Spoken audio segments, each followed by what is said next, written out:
আরে বেটা টাকা বের করতেছিস কেন? টাকা বের করলে সবাই জেনে যাবে যে আমাদের এই ব্যাগে 2 কোটি টাকা আছে। 2 কোটি টাকা? ভাই গাড়ি তো পাচ্ছি না, তাহলে আমরা ঢাকা কেমনে যাব?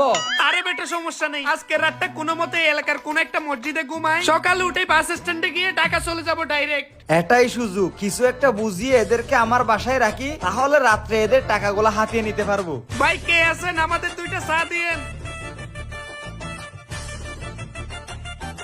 ভাই জি ভাই। যদি কিছু মনে না করেন একটা কথা বলতে পারবো? হ্যাঁ ভাই বলেন।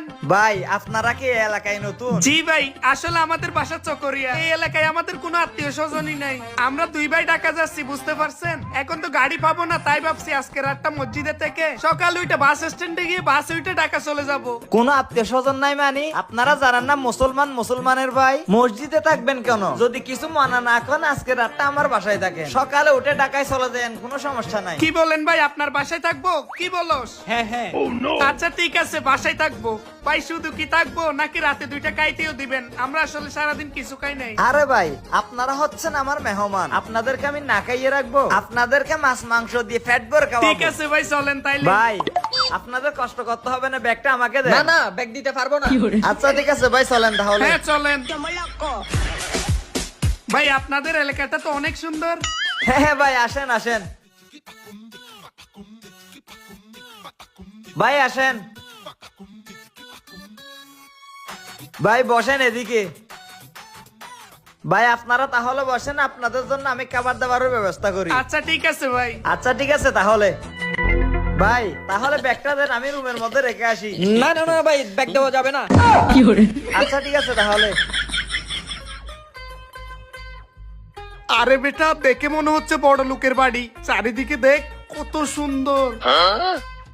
আরে বউ কি করতেছ? দেখতেছো না কাজ করতেছি? এদিকে আসো এদিকে আসো, কথা আছে তোমার সাথে, তাড়াতাড়ি এসো। কি হয়েছে, আপনার কাজের সময় ডিস্টার্ব করতেছেন কেন? আরে বউ মনোযোগ দিয়ে শোনো, বাড়িতে 2টা লোক আসছে, এদের বেকের মধ্যে 2 কোটি টাকা আছে। 2 কোটি টাকা?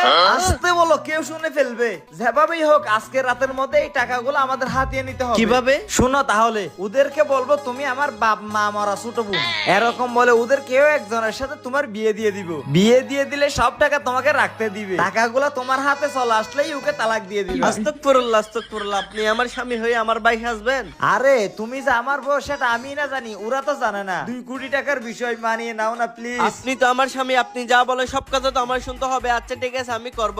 বলেন কি করতে হবে? তোমার কিছু করতে হবে না, আমি গিয়ে কাজী সাহেবকে ডেকে নিয়ে আসতেছি, বাকি কাজ কাজী সাহেব করবে। ঠিক আছে তাহলে তুমি বসো, আমি সবকিছু